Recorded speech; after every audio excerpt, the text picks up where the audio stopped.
So I want to welcome everybody to New France, the other colonial America at the Bolduc House Museum, which is what we're rebranding ourselves to be. And thank you for coming to our conversation about post-genocide Rwanda. The reason we thought we would do this conversation is that we have an exhibit in the Lemire House right behind us of the African experience here in colonial St. Genevieve prior to the Louisiana Purchase. And while Rwanda did not, to our knowledge, contribute any of the slaves to the region, either willingly or not willingly, I have relationship with Nancy McHugh, who I'll introduce in a minute. Actually, I'll introduce her now. Nancy McHugh was lived in Rwanda for 2 years, not that many years ago, as the HIV/AIDS public education specialist for the Kibungo Diocese of the Anglican Church of Rwanda. Is that right? Right. And Nancy and I have been friends for quite a while. We worked together in an organization in St. Louis for a year or so, and Nancy lives in Fulton, Missouri. As part of the network of relationships she made with people from Rwanda, we are able to have Valence and Felix, and I'm going to have Nancy officially introduce them. One reason is because I have no idea how to navigate the last names. So I'm going to let that happen from Nancy. But I'm very grateful that you guys came, and I think that the conversation, both Rwanda and St. Genevieve were originally French-speaking colonies, and so that's our connection. And so it's an extension of our exhibit, and it's a current topic, and I think it's an important topic, and we need to know about what's happened here. So let me introduce Nancy McHugh from Fulton, Missouri, and I stay here. I don't care. Yeah. Here she is. All right, thank you. Well, I went to Rwanda in about 2005 through the Anglican Church, and my job was to be the coordinator of for the HIV/AIDS associations that the government actually asked the churches and many groups to form. I knew no French. I knew no Kinyarwanda, that's for sure. And so all of my work of visiting associations was through a translator. And I had a translator for 2 months who had to leave and go to school, but to go to school in Rwanda is a great opportunity, and we had to let him go. And he found my next translator sitting next to me here, Valence. Valence and I were together morning, noon, evening. People who came to visit for tea, I needed him all the time.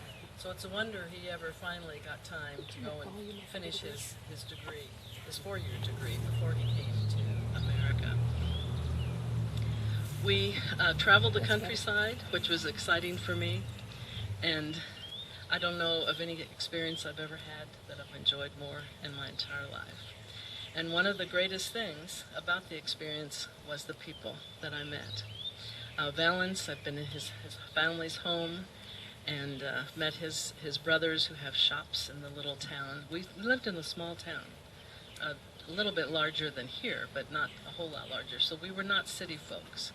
So Valence was able to go to school and get his degree, and then I met Felix through our mutual friend, our first translator again, so we really need to give him credit here too. And he was just as good a friend as Valence. We just saw them when we went to Kigali. They went to college in Kigali together, the first translator and Felix. And then people introduce people to other people, and through that, Valence and Felix were able to come to the University of Missouri in Columbia. So I'm going to let them tell a little bit about their story and maybe the history or something about Rwanda, and maybe I'll chime in if I think I should. I do have one little lone map here. They both have wonderful presentations with on their flash drives, but we do have one hands-on map right here to look at. And I'll hand this to you, and I will point to where Rwanda is, just in case somebody doesn't know where Rwanda is. You can have it. So, here we go. Teeny tiny. Yeah. You can get five, I always say, the five Rwandas in the state of Missouri. That's Yeah, how small it's it is. tiny. So we're eastern, right there. Hmm. And we have about 11 millions now. So population is a little bit higher.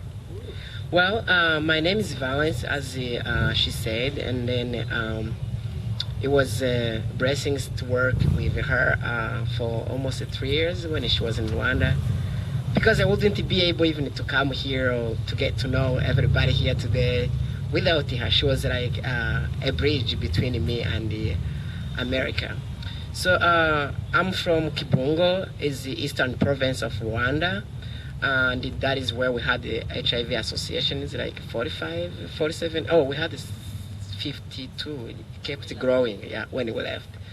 So, and then my family lives there. We are a big family, 7 children, 6 guys and 1 girl.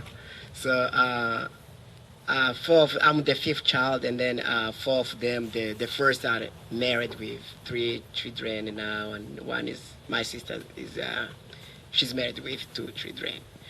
So that's a little bit about me, and then I went to college in the Eastern Province in Kibungo. I worked with her like during the day, and then I did the evening program to go to college because there wasn't any other way to do college and working. So that's a little bit about myself. I don't know if you want to hear about Felix, and then after we can maybe start our presentation about Rwanda. Hi, my name is Felix Ndashimye, and I was born in the same area, Eastern Province, eastern part of Rwanda, and now we call it Eastern Province. Before it had another name, but as you can imagine, we kept changing names of areas as the country changed the political, different people coming into power and changing everything. Yeah, but I was born in a large family, as you would expect an African family to be. So I had 13 siblings. I now have 6 siblings, but we were a big family with the parents and grandparents staying in the same neighborhood, and it was a very rural area. And when we were driving from Harmon yesterday to here, I told Nancy that I didn't know there was a place like this in Missouri where I could at least see the hills, and because where we live in Colombia, it's mostly flat. And I had in my mind, I had that seeing the hills and mountains, you have to go to Colorado. There were some other states, but I saw that you can actually travel somewhere in Missouri to see hills. So that's how it looked where I was born, and that's how I grew up. Of course, there's some hardships related to that when you live in such hilly place, and we'll probably come back to that.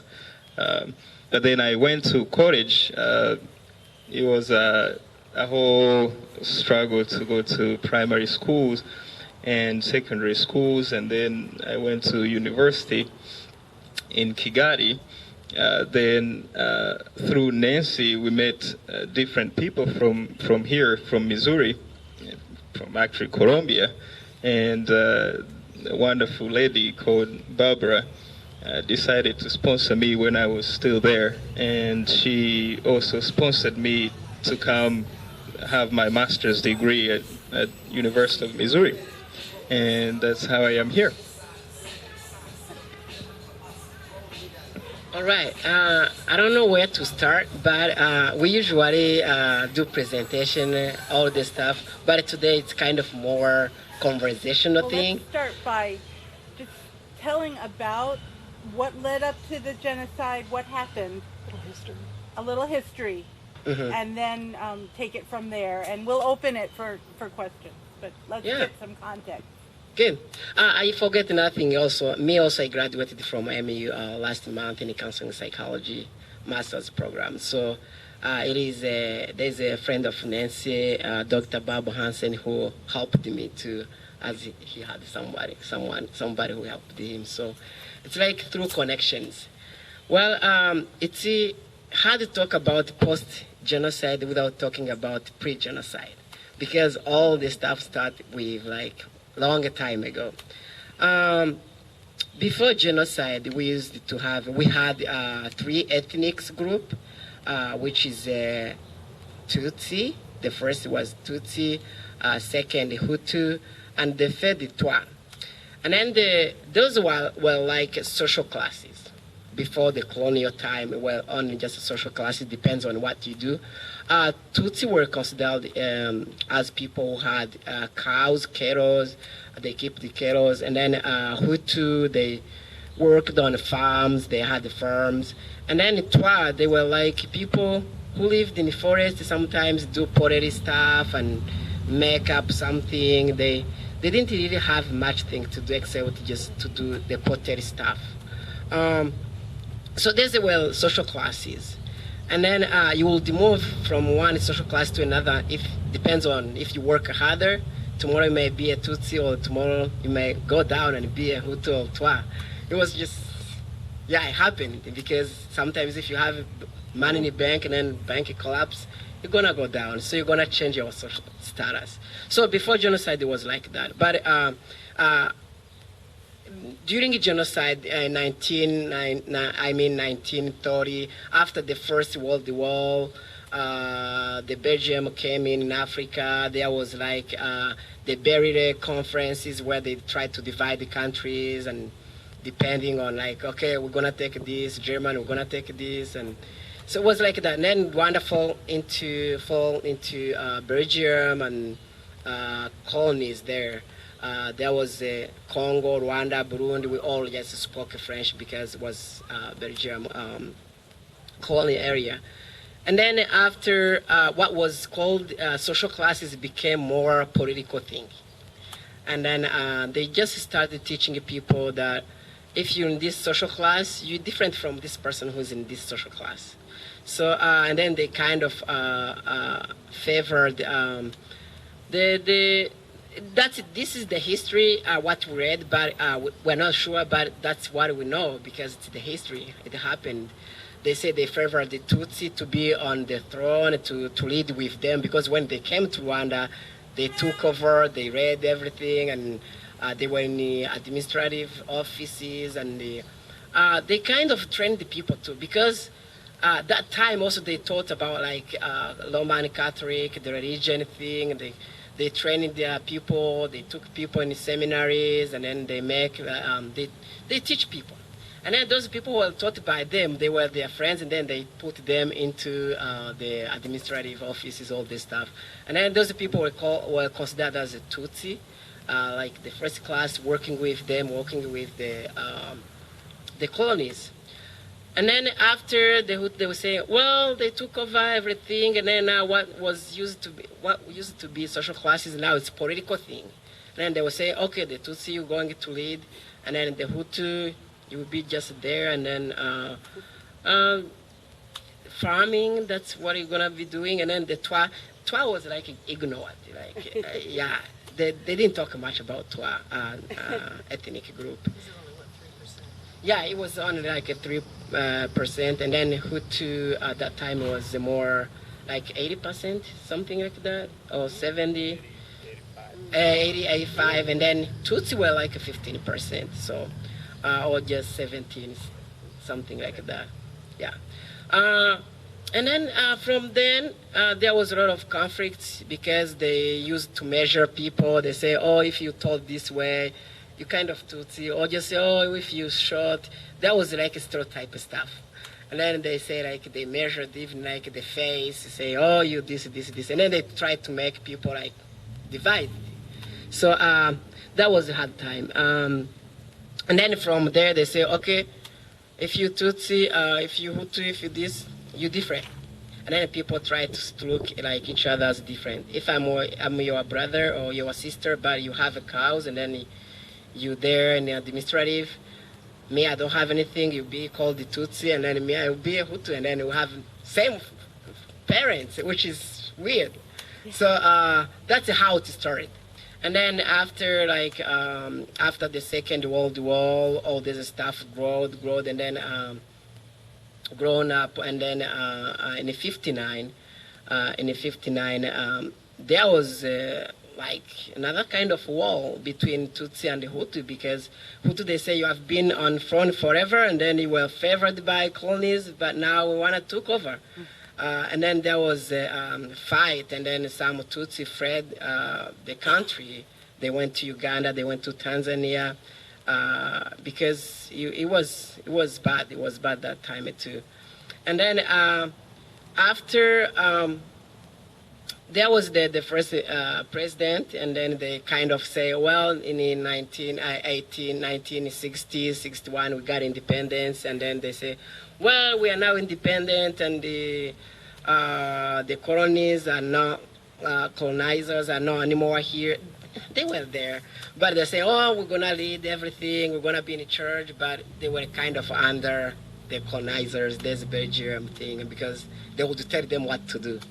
So since then, and then it was still conflict. There was still conflict because the people were fled, they were still outside, and then between the Tutsi and the Hutu, there were conflict. So, and then from then, the people who were outside, when we elected our president again in '73, the president couldn't let people come back, because he was saying, well, Rwanda is full now, we don't have a space for these people, we don't know. Because he was a Hutu president, and at that time there was still a conflict between Hutu and the Tutsi.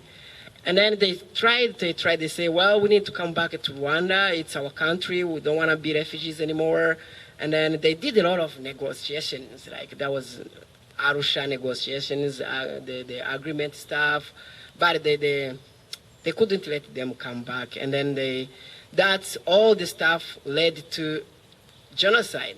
So maybe I can hand over to Felix, and then he can continue from there. That was a little bit of history. It's interesting. Yeah, but I don't know what I would add on, but someone here asked me, like, when she had that I was from Rwanda, and her question was, she doesn't know, like, when she hears Rwanda, what comes to mind is the genocide. And her thinking is, how can people do what she had, they did? And I could tell some people were arguing, like, it's happened here too. Like, people killed each other in the U.S. in the Civil War. And she was, but that's different. That's a different thing. It was government, and those were individuals, neighbors, killing each other. I couldn't convince her enough that, human beings tend to have that part of themselves that they don't know about. And whenever they have an opportunity to show it, it just comes. And sometimes you may go back and say, did I really do that? Did I really have those ideas? And you don't know why. But so what exemplified and amplified the tensions between the Tutsis and the Hutus is the physical appearance. That now we are all Rwandans, and it's a small country. We speak the same language. And one tribe doesn't live there and another tribe there. We live close to each other like this.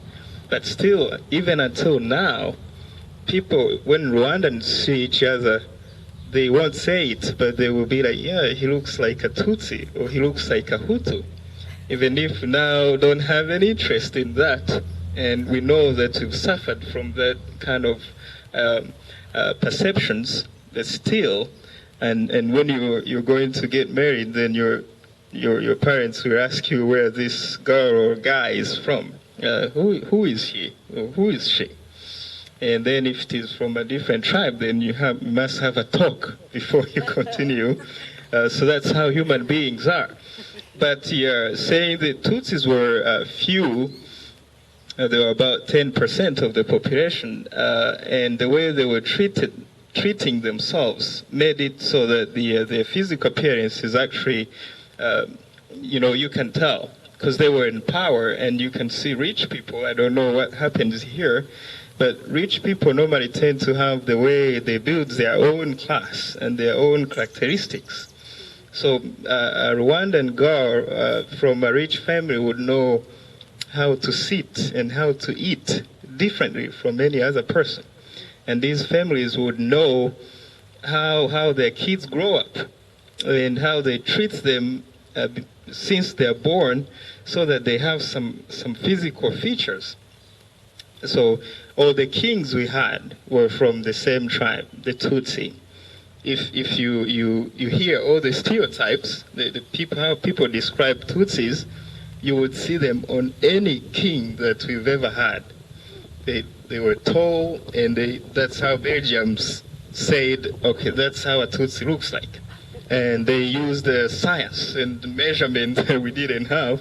So they measured our nose and the length of our face and this part and how tall we are. Say, you look like a Tutsi, that's it. But you don't know, because people keep marrying each other. If you're from a rich family, then you marry a girl or a man from a rich family who has the same physiology, and the offsprings keep looking the same. So if they're skinny and tall, it's like that. There might be a little bit of variation, but it was like that. So it wasn't that difficult to make a whole tribe out of something that wasn't really a tribe. And we found ourselves being at a conflict with people who think the ethnic group is an arrogant, is a tribe of arrogant people who think they were born to rule other people. And that was the teaching. So with all these people, more than 80% of the population think that just 10% of the population have been ruling them for centuries and centuries. And then it was time for them to get power, and then the tensions grew. But that's pretty common. Divisions are everywhere. It might be on a small scale or a bigger scale, but when you trace a history of a conflict, you will realize that the origin shouldn't be there if people didn't want it to be there. But that's what happened in Rwanda until we lost a million people over that in just 3 months, including my father and my grandparents and most of my siblings. Yeah. So I would be happy to answer any questions, or if you want us to. Oh, well, I even wondered, okay, are you a Tutsi or are you... Well, we are trying our best to leave that behind. Now, there are all sorts of theories behind keeping that as part of our identity and heritage, and different people have different theories about that, but Rwandans have chosen to say, no, let's leave it behind.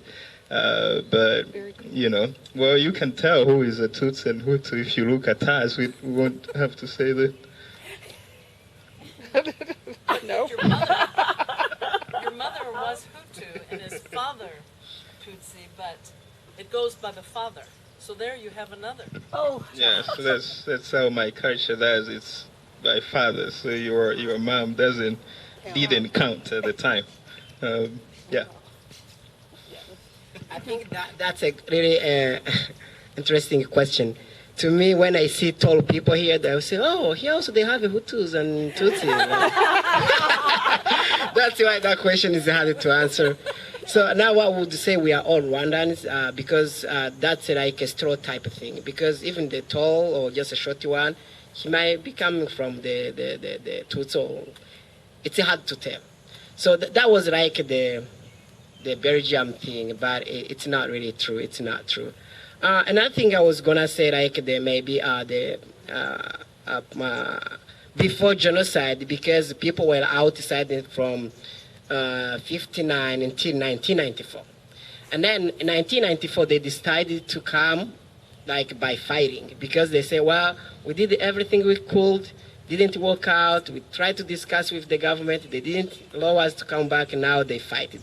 When they were fighting, the country, the government, they say, well, you know, these people are fighting are the Tutsis because they went outside in 59, and then now they are coming inside. And then inside we still have the Tutsis too, who are living here. Now what we're gonna do, we're gonna do genocide. That's it, the government. We're gonna kill all the Tutsi we have here because we wanna avoid the connection between these Tutsi who are fighting with this. Because if we're gonna fight with two kinds of people, we will get like, we're gonna be beaten now. So they say, okay, let us exterminate everybody, the Tutsi inside. So that's how genocide started.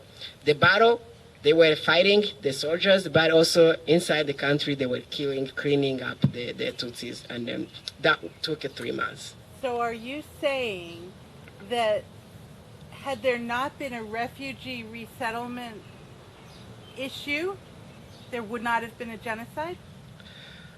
You mean refugee resettlement issues? The Tutsis who left, Mm-hmm.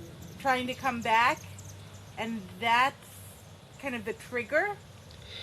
Well, they tried to come back, but they didn't want them to come because they were saying, Rwanda is full, we don't have any space for you. But Rwanda had the places that they were empty, and then they decided to come by fighting. Just, we're gonna fight, that's the only way. So, and then they had the refugee camps, I think, in Uganda, some Tanzania. That is where they were living. And then that time when they were fighting Rwanda, they were fighting, they come from all these ways. Yeah, if I understand you well, the only problem was not about resettling refugees who were outside. Even if they let them come back, the government had already started this campaign. The Tutsis an enemy to the country, even if they were part of the population. There was already this mindset from 59 until 94. So there have been smaller and smaller genocides from 59, 61, 73. People were being killed. Of course, the problem of the refugees coming back also aggravated the situation, but it wasn't the only reason that the government would try to get rid of everybody. But as they refused them to come, that time we were about 7 million. Now we're 11, 12 million now, and we're in the same country that the government said it couldn't have any more person. Now we are still having more babies, and we'll probably be 15 million in a few years. But, you know, same country, but the government always tried to have a reason to keep, you know, the tribe they didn't want. It was already a mindset, so. So today, sorry, I'm going to jump in.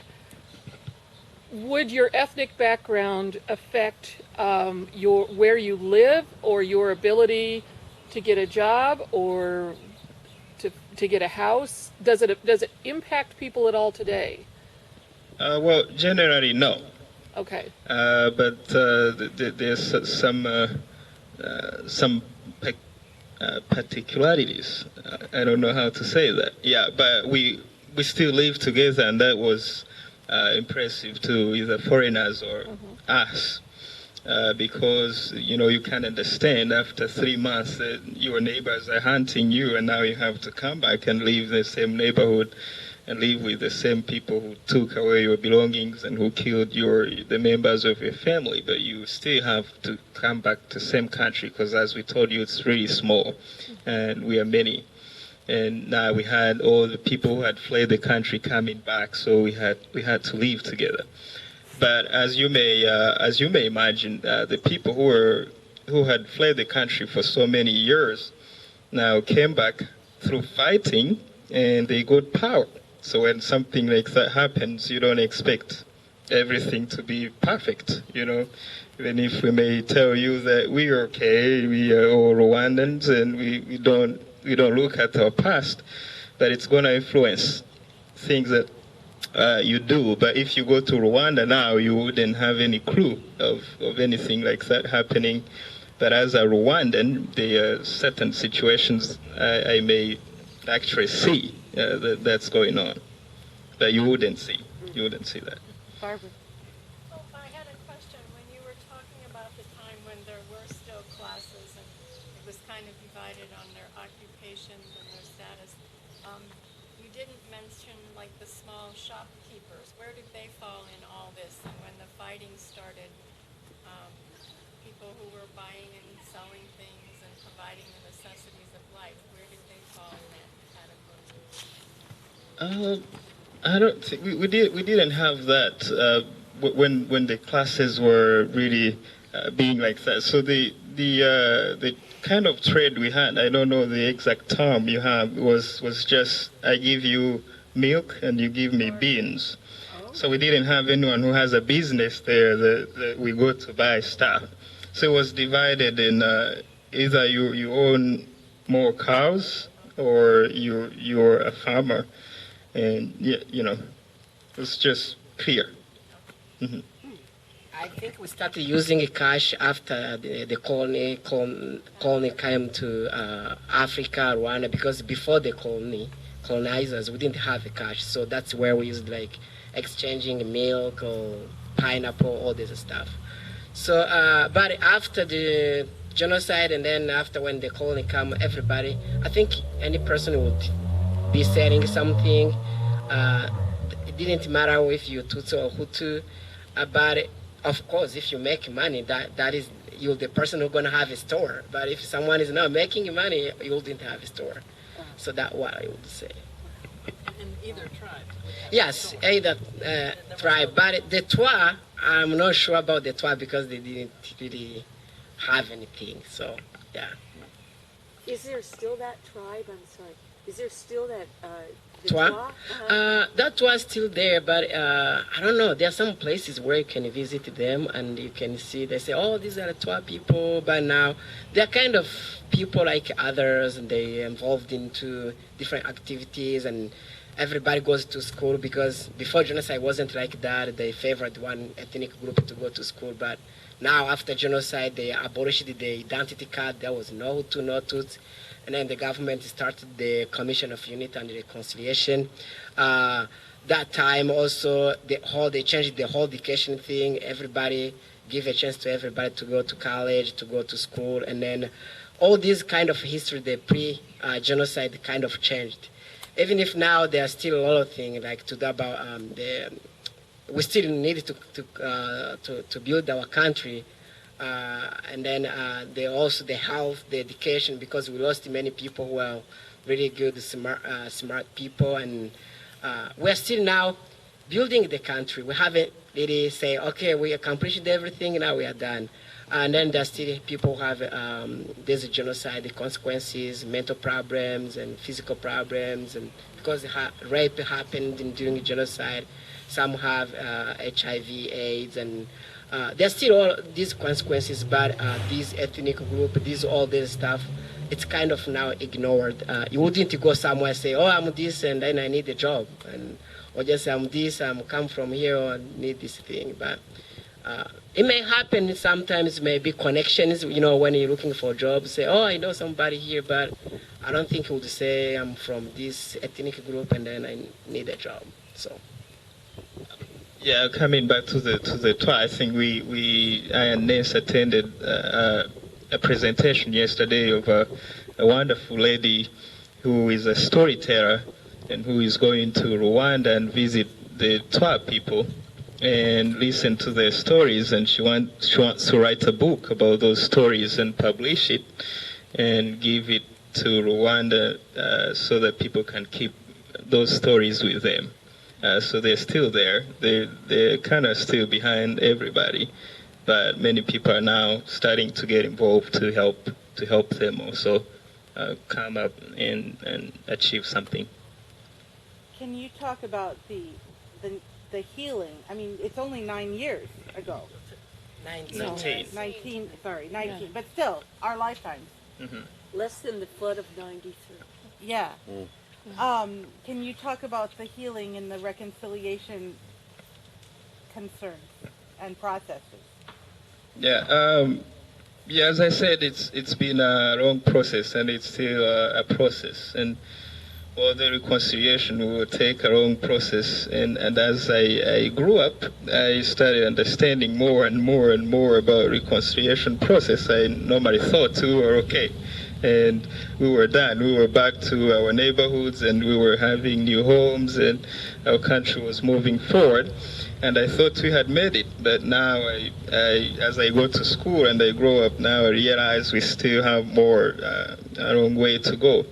But we've tried. As you may imagine, the Rwandan situation is different from other genocides that happened mostly because it would normally be the Jewish were exterminated by Hitler, who was from Germany, another country.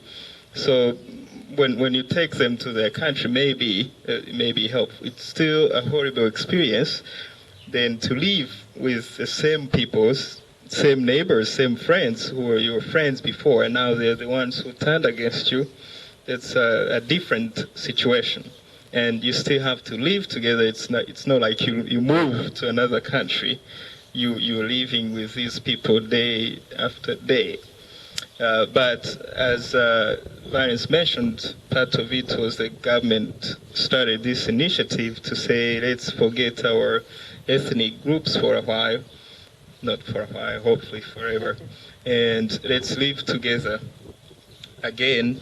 That's what we started taking most of the people who did that to prison, but then the prisons were full of people. And we didn't have enough money to feed them, so we were relying on international aid to feed our prisoners. And we would take some of our taxes, the little we have, and we use some of it to feed prisoners. They were everywhere, as you may imagine. And now, and our justice system, you know, that it takes a long time to try someone, and if you have more than 1 million people in the prisons, then you can imagine how long it's going to take to try them and help the victims feel like they've received justice. So now we came up with something we used to do before. This is how we used to try people, like sitting like this, and then someone comes and you say, this person has done this bad thing to me. And then the neighbors would judge that because they live with this person and they know the truth. So sometimes we go to the judge and he doesn't know the local truth behind any case, but people would know, you did that. Don't say no, you did it. And then all the people would come together and make a decision. They say, this is the punishment we need to give you. So we introduced that, which many people, especially from the West, could not understand how it works. So no, this can't exist. That's not justice. So we were taking people from the village and they would say, we saw you killing this person, so don't say no. And they were the ones to determine how many years you were going to spend in prison. We don't have a death penalty anyway. So we did that, and we tried to have all these people coming back. And if you say, I did this and I apologize, that's the only thing you were requested by the government to do, to just be released and go back to the community. As long as you acknowledge your mistakes and you apologize to the families you've wronged, so you were allowed to come back. So we have all these people who came back to the community, and most of them are still serving in activities of general interest. So they build roads and they build homes for survivors, and they do all kinds, build schools. We're still integrating them, and the process continues. And of course, the Rwanda was a Catholic, mainly Catholic country. So Catholic was a big church and very strong before the genocide. So people were very religious, even if they did that. But there was a powerful religious movement after that to help people heal. We don't know much about counseling like you do it here. We were mostly relying on religious leaders and religious movements to help people come back together. And that's where we are. But we are okay. Our country is one of the safest countries in the world. I feel safe when I'm in Kigali, safer than I feel when I'm in Colombia. Here, I hear gunshots everywhere, and sometimes I'll be like, "Oh my God, help me go back home safe." In Rwanda, I wouldn't hear that. I wouldn't feel threatened, and the people, foreigners, are so many in Kigali, and they can walk anytime in the night, and no one will steal, no one will do what. Some stuff may happen, but it's very safe. You can't really tell if you go there, and that's a good thing. And we are moving fast in terms of economy, and we are doing well. So hopefully this will stay like this, and we won't have conflicts anymore. Hopefully, and we will continue like that. Speaking of this local jurisdiction system, it was called the gachacha. Gachacha is like sitting together. Gachacha is kind of a type of grass, sitting on the grassroots there in the community, sitting together and then decide if we want to condemn this person or just people. They will choose men of integrity and then say, yeah, we know, and then people will give testimony there. That was the best thing because people want to know the truth. And nothing else, if they bring you where you committed the crime, people will know you. They'll say, yeah, we saw you. And then that was quicker than like having judges over there. And then another thing they did, they put people into different degrees.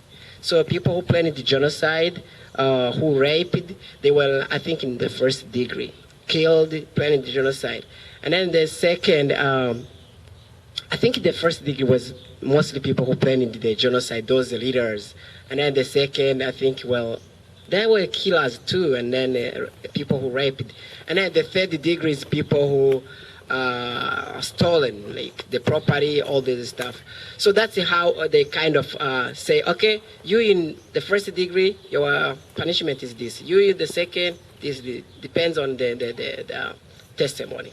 So that's how gachacha was really helpful to kind of do quickly. And these people, they ask these people to ask for forgiveness. Others, they ask them to give forgiveness. But also, I have heard that many pastors used to go to visit the prison and then teaching people about unity and reconciliation, and even in the government commission of unity and reconciliation, they taught them about asking forgiveness and giving forgiveness. I think that was big, the opening thing for the people to come together and come and confess, say what they have done.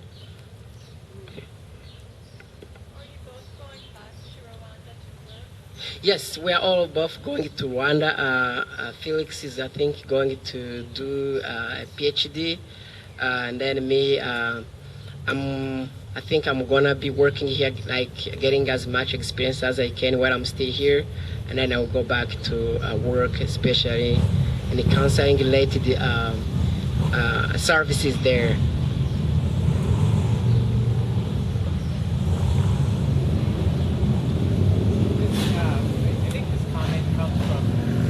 Starts with kind of a sense of personal embarrassment. And, Wait, Hang on, we can't hear Joey. my comment starts with kind of a sense of personal embarrassment. That over the last 10, 11 years, my son, who's a Jesuit priest, who specializes in global ethics and public policy, has taught according to World Health and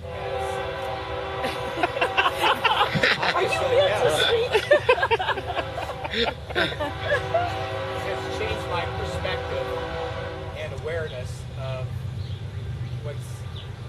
what's going on in the world. And when I think, about the Holocaust, and one of the things that I felt and always thought in a critical, why didn't the United States do more? There was an awareness, and almost they turned their head in a way in the early stages of that time period. And genocide continues today in some form or fashion, other places. What is the feeling of the people of Rwanda and about the role of world leaders and people in the United States who 19 years ago, at a time when we were fully aware or could be made aware that we didn't seem to care. It seems like we're repeating this all the time. And is there deep-seated resentment among the Rwanda about where was the world during this time? Yeah.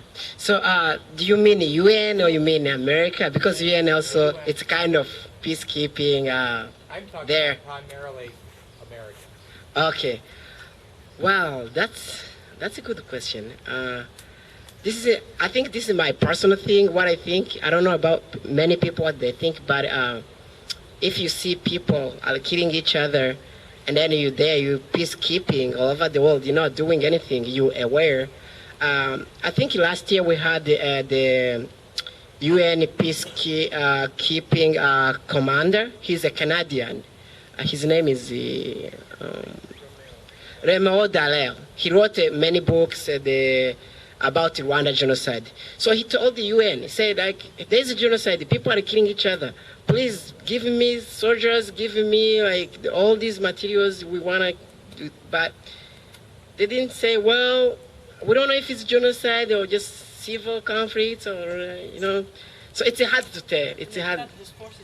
Yeah, they did. So he gave really good testimony about that question. And then if you want to, you can check out him, you can check out his books. He gives really good explanation. To me, my personal experience, I think the UN goes where it has, I think it benefits or just profits. I don't know.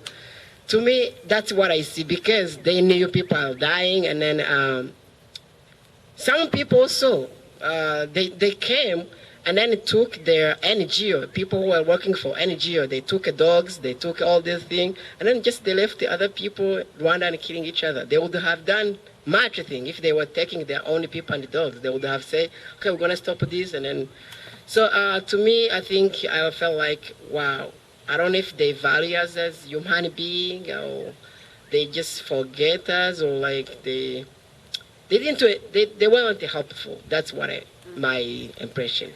I'm personally embarrassed because I was 40 years old 19 years ago. And not only did I not do anything, I didn't pay attention to it. Yeah, well, I think it's difficult to answer to that, but concerning the U.S., Rwanda did not have any, did not have strong ties at the time with the U.S. like we do now. And Rwandans did not really know Americans at that time. And I believe that Americans didn't even know Rwanda, so they had that through the UN reports, and they were, where is Rwanda? Who is killing who? We don't even know. And from what was happening in Somalia, and that many Americans knew about, and no one wanted to send any American forces in other countries at the time. I really understand with President Clinton's decision not to send any soldiers.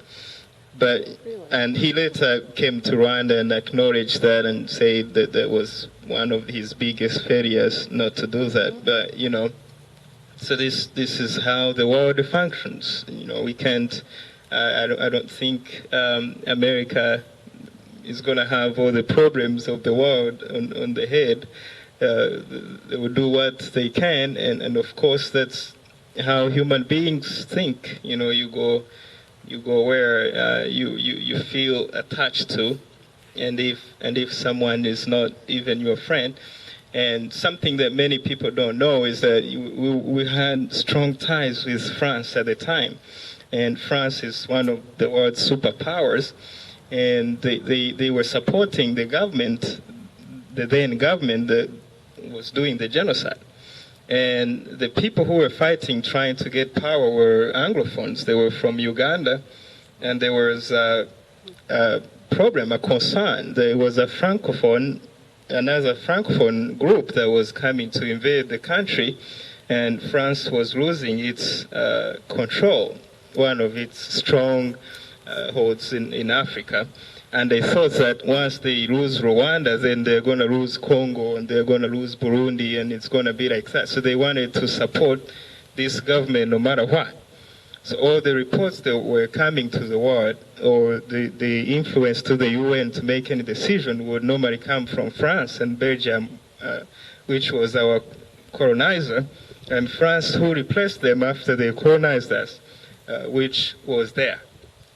But they were fighting on the ground. They were fighting this group that was fighting, and so there was no way they could say, now let's go and stop this thing, because they were concerned about their territory they were going to lose. And that's how human beings work.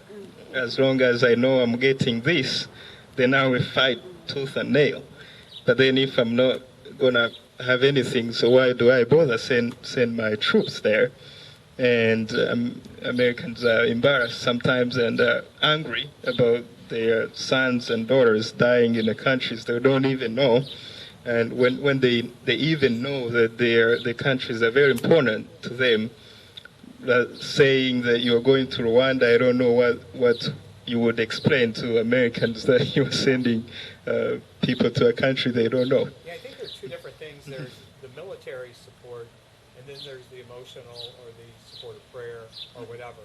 But I'm not sure we gave either. Well, it's now the U.S. is one of our biggest donors today, and if you go to any village in my country, you find a USAID signpost everywhere. Yeah. Coca-Cola. We don't have McDonald's yet, but we're going to have it soon. So America is everywhere, and when you go to Kigali, what we didn't tell you is that we switched from a French-speaking country to an English-speaking country, I think about 4 or 5 years ago. And now we are learning English, and one of the reasons for that is the new influence. It's now America and the UK, it's no longer French. So we kicked the French out. So we kept having tensions, but hidden tensions with France for a long time, until the government said, well, enough is enough, no more France in Rwanda. We are trying to restore our relations with them, and we now have our embassy in Paris, and they have their embassy in Kigali, but still there's this thing that I don't know when it's going to go away, that France did some bad things to us. So I'm sorry. So what is the future of Rwanda? What drives your economy, and what are your hopes? Yeah, we've tried to do our government maybe, and with the help from different countries, we tried to sympathize with us and empathize with us, with the situation we were in. And our country, as you saw on the map, is landlocked, and so we rely on good relationships with other countries to really survive. And we don't have any natural resource, barely any. We have some gold, but you would not see Rwanda on the list of countries which produce gold. We have some, but we don't have to that extent. And we don't have diamond, just a little bit. We don't have oil, no oil. So we import more than we export, but then we have to go through all these struggles, and we have a big problem of population that is growing at a very fast rate. But then what we are trying to do is to base our economy on the number of people we have. Other countries try their natural resources, but we don't have that. So do we keep quiet? No.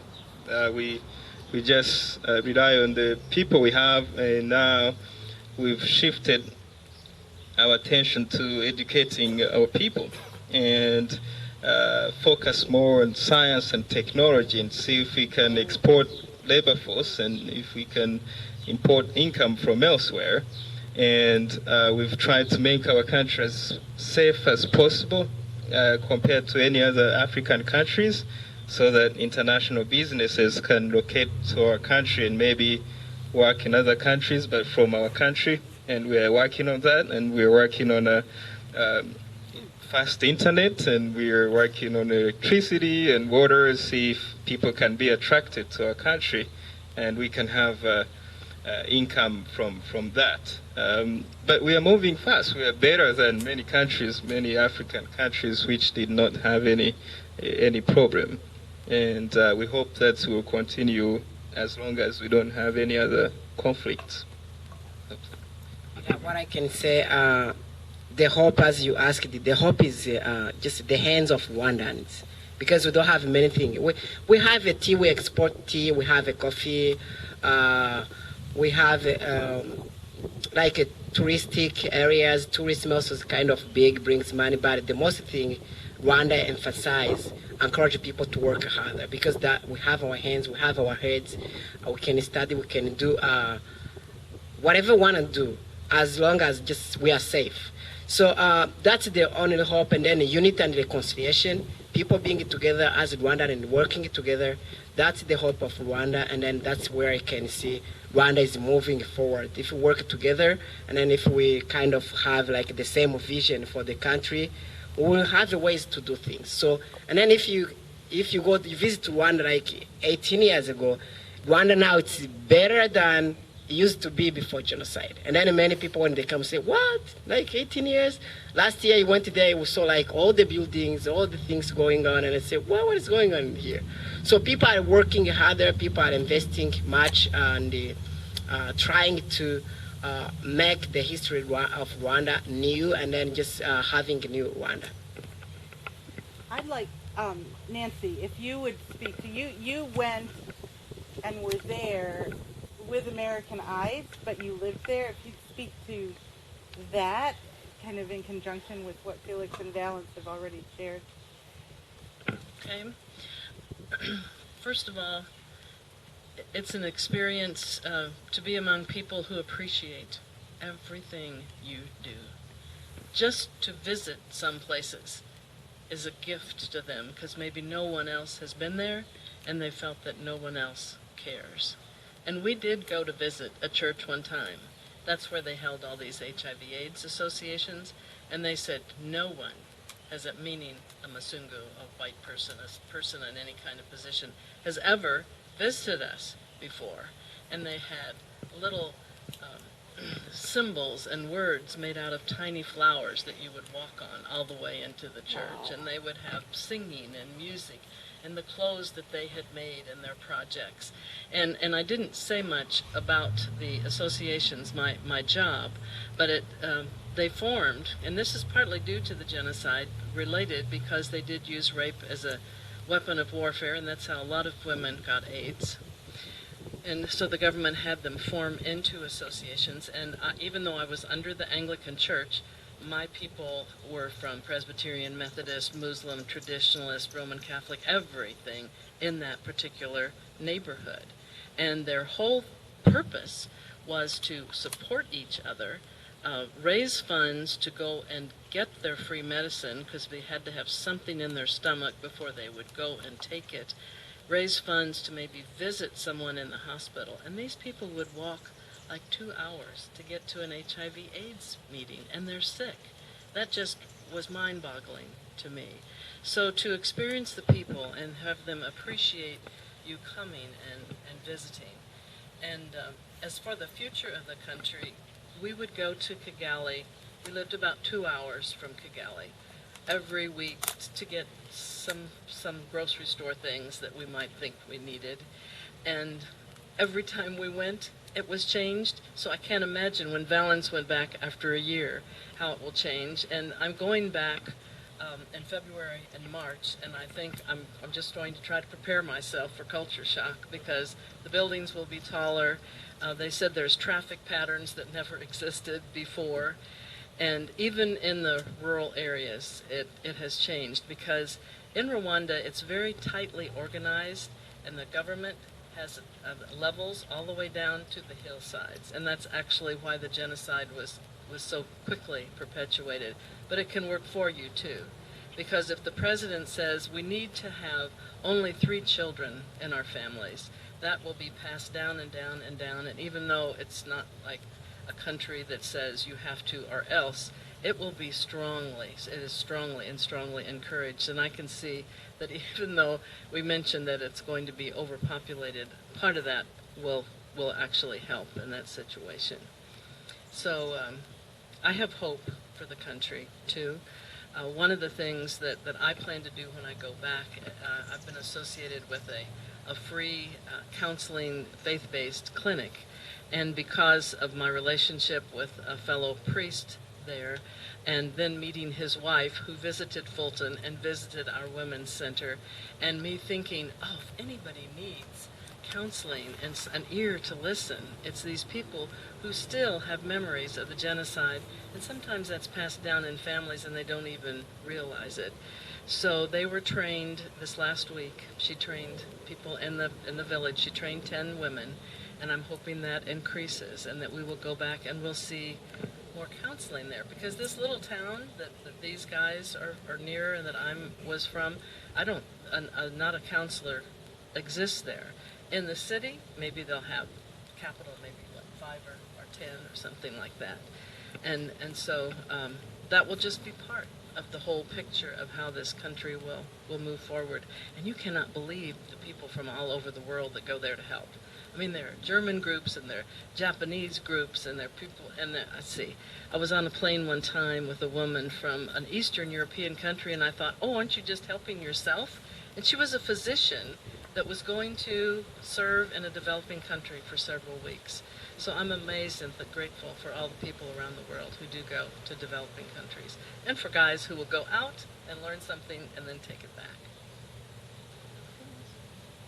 I'm trying to imagine going from your neighbor being your enemy to neighbors being back into friends and wanting to work together. What was the catalyst? What occurred that made people realize that they needed to make this shift and they needed to start working together, and that, you know, the bad guys needed to pay for their cruel acts? What was it that brought that about? I mean, it's in 19 years. I mean, it sounds like you've come an incredible way in 19 years. Is there something in particular that caused that, or?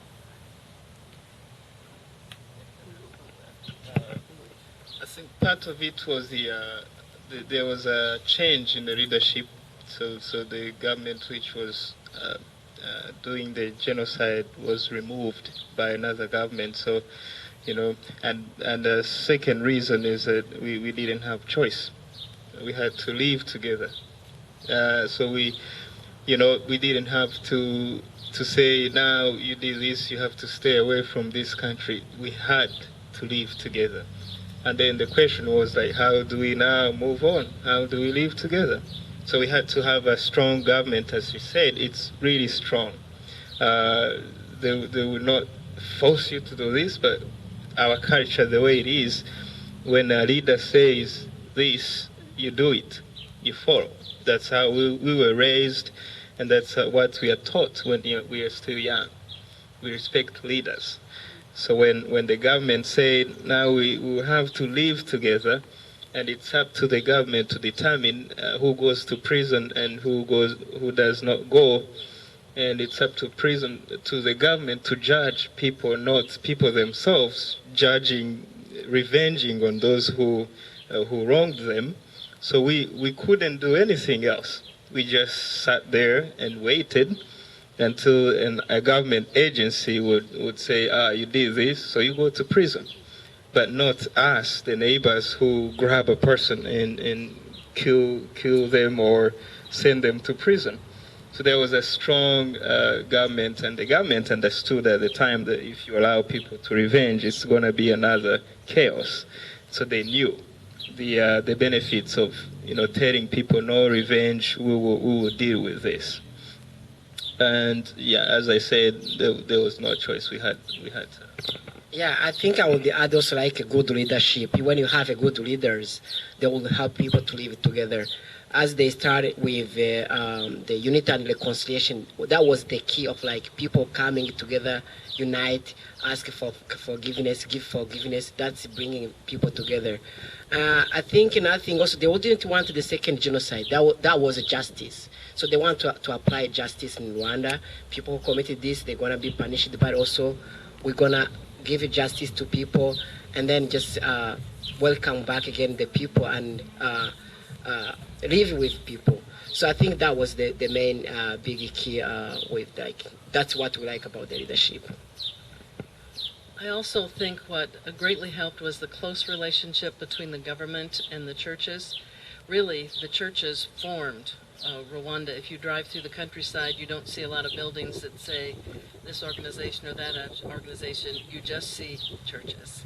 And the government knew they needed them to help fight the AIDS problem. They needed it for reconciliation. And I think something like 96% were Christian. And the churches realized it wasn't quite deep enough during the genocide because we killed each other. And so the churches themselves knew that they had to do a better job at educating their people and promoting love rather than this hatred that was seething underneath the surface and that just couldn't cover it up anymore. And I was pleased to see pastors from different churches that I met that were going into the prisons, and they would go and find the people, the families that they had killed, and bring those people together. And the government supported that and would give sometimes a little ceremony or reward. They would build houses for people who had lost their family. We saw that and we attended those meetings too. So little by little.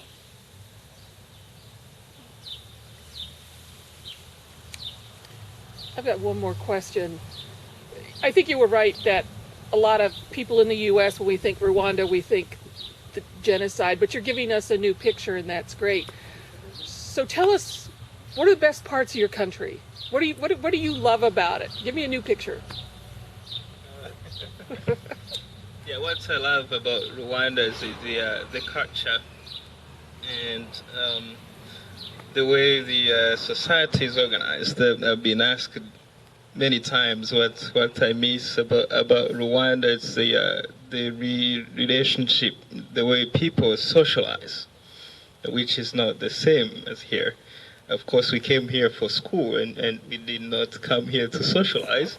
But then you can see that in the U.S. socialization, the perception about socialization is totally different from the way we perceive socialization in Rwanda. Because where we come from, it's always a party. It's like what you would call a party here, always. And you meet your friends all the time, and you're talking, and you know what everyone is doing. You keep calling people, and your parents, have to know what's going on, and you have to see them, and all kinds of things about social life. So that's really that it helps Rwandans too. We help each other, and the success of a person is determined by the success of the whole family, not just you. So if I go to school and if I get a PhD, it's not meaningful until some of my siblings have something like that, or at least trying to get something like that, because then it comes back to me to pay for their school fees. And people who come to me and say, I knew your grandfather, we used to live together, so why wouldn't you help my son? And I was, oh, you knew my grandfather? Okay, then I have no choice. I'm going to pay if I have means. And that's how we live, but we enjoy it. We like it. Yeah, but also Rwanda's beautiful to look, to see the country. I think many foreigners used to come and say, oh, wow, beautiful. I think there's a place we went to with Nancy and Margaret, and then they stopped the car and they said, oh, let's just look at this beautiful landscape, and let's thank God for this. And then we were looking at each other and said, wow, Muzungus. Muzungu is a word for a white person.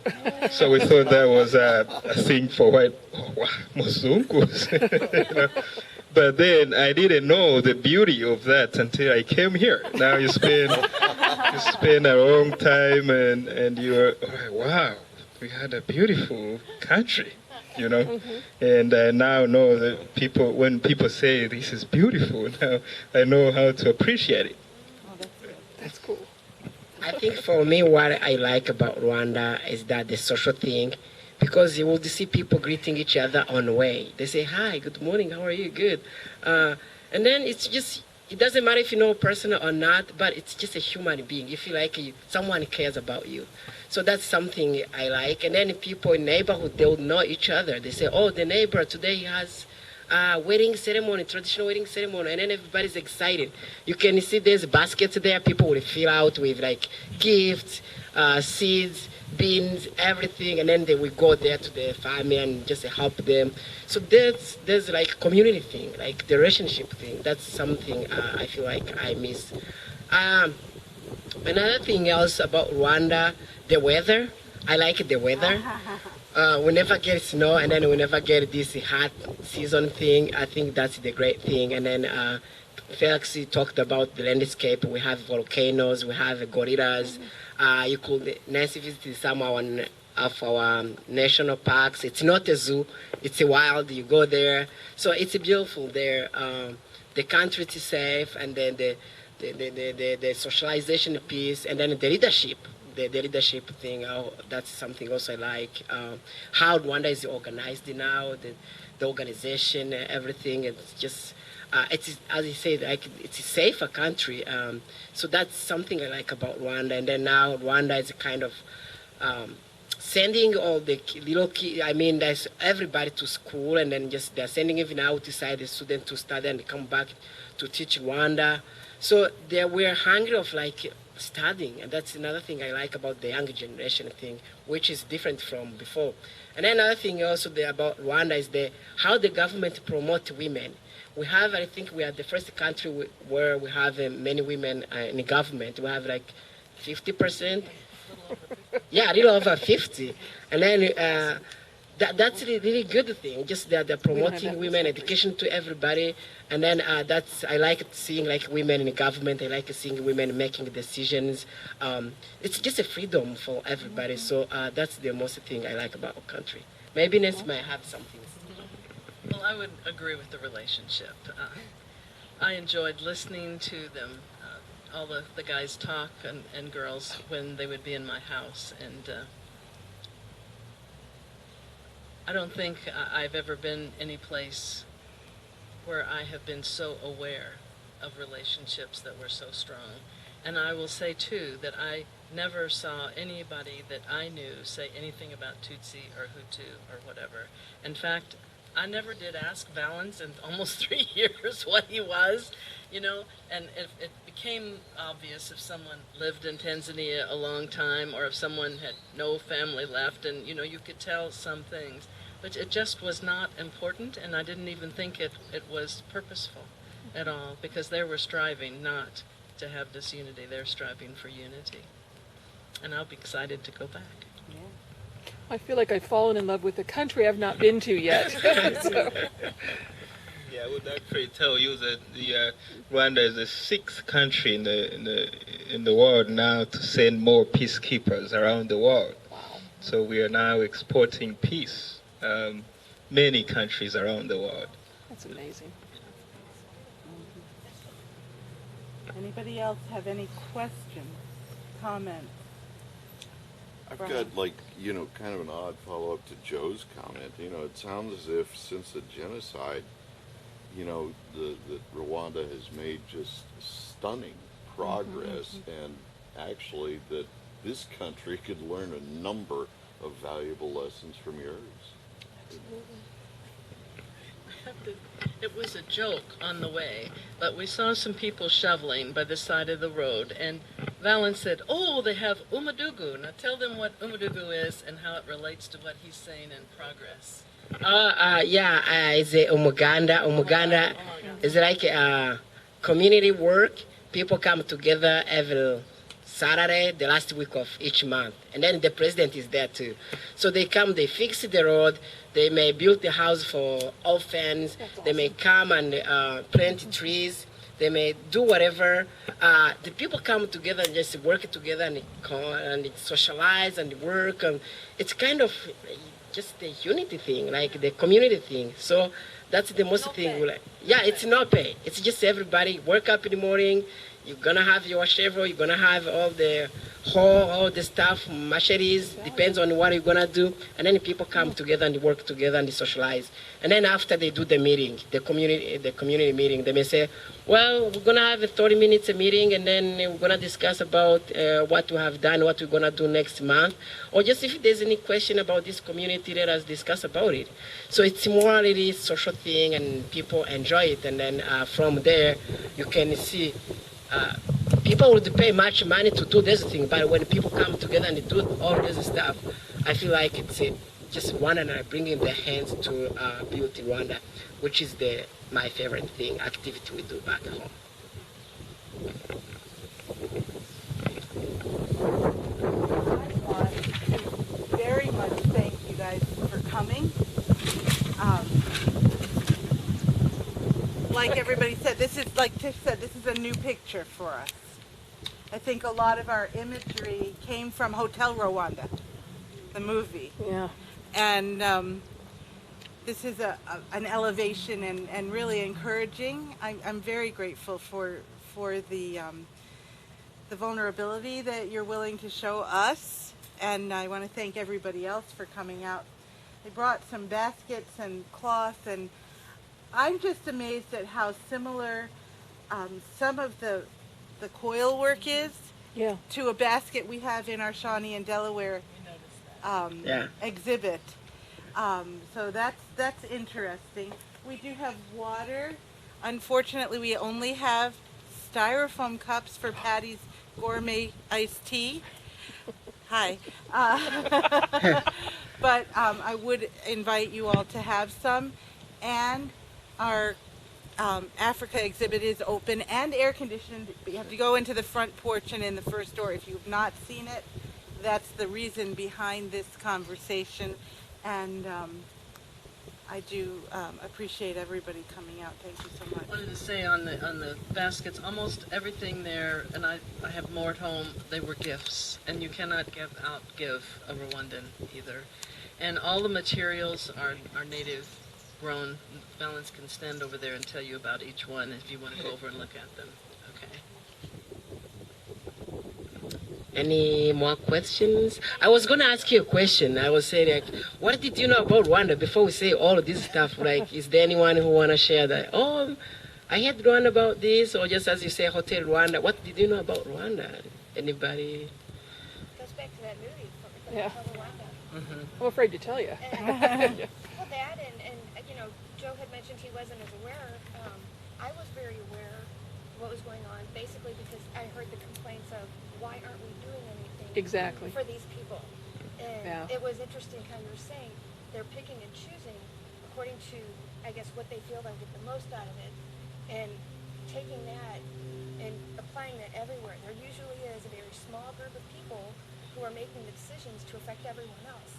And it's wonderfully refreshing to see, and that was part of my question, is how did you go from the small group causing all of this havoc to being able to forgive your neighbors and to work together again? I mean, that to me is so incredible, and in a lot of ways, it makes me feel like we're way behind. Yeah. And how can we get to that point? Absolutely. Yeah. Absolutely. Yeah, I agree. So thank you. There has to be a culture of forgiveness that goes a generation, a culture of forgiveness that existed prior to 19 years ago. And also, if you've experienced what you have, I think that gives you a greater appreciation for never running from that. So, not going back to what you experienced. So, you're good examples of if you are the exports, Bring it on. you're doing very well. Bring them on. You asked about awareness, and I had not seen the movie Hotel Rwanda until after I took my children in 2005 to the Holocaust Museum in Washington, D.C. I was only expecting to see information about the Jewish Holocaust, and there was a part of the exhibit that was dedicated to raising awareness about genocide overall, and they had information right there on the exit table. Did you know that genocide is still going on and that it was carried out in Rwanda?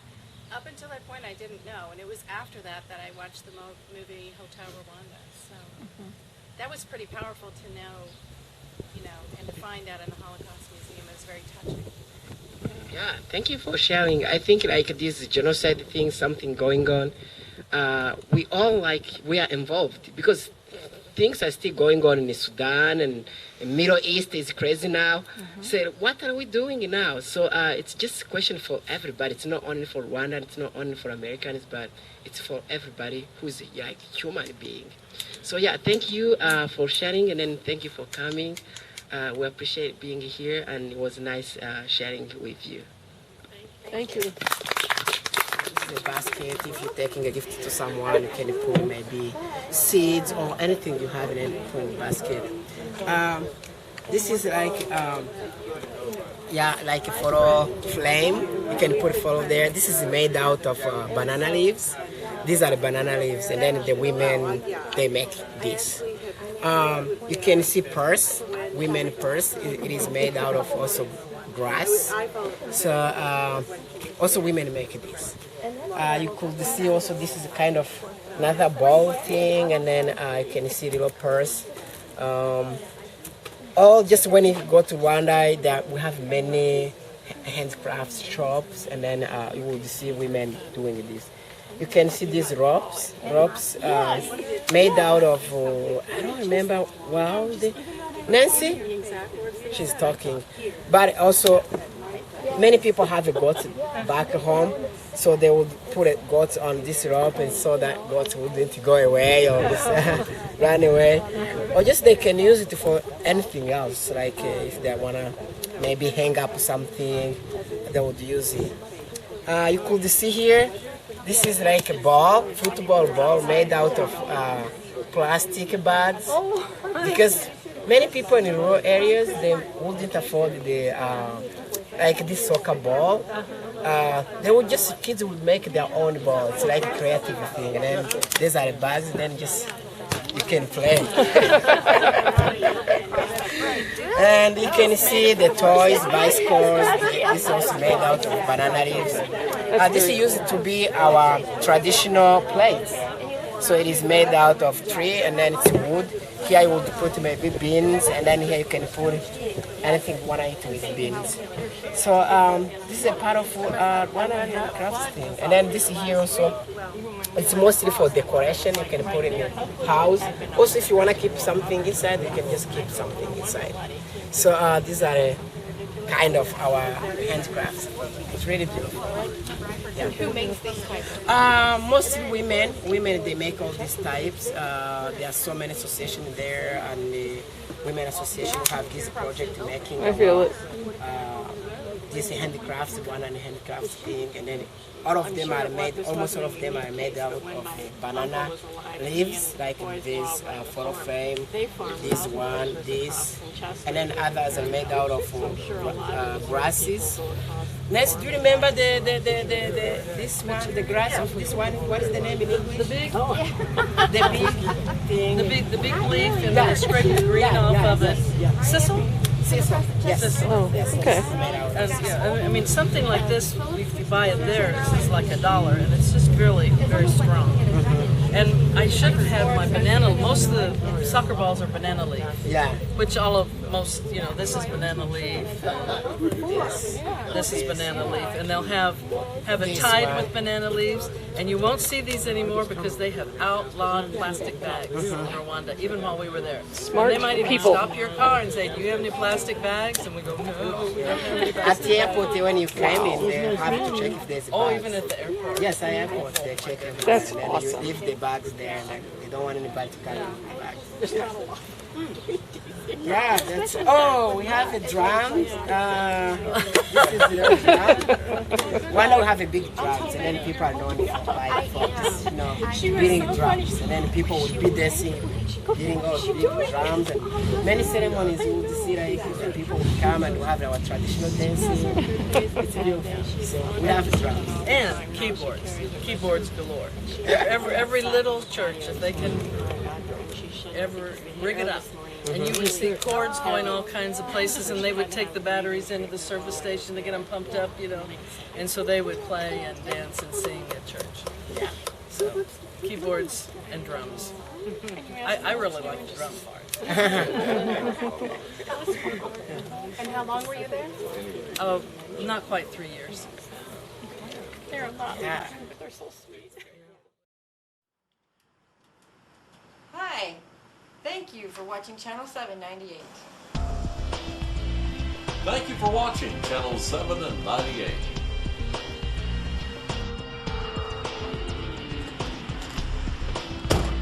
Hi, thank you very much for watching Channel 798.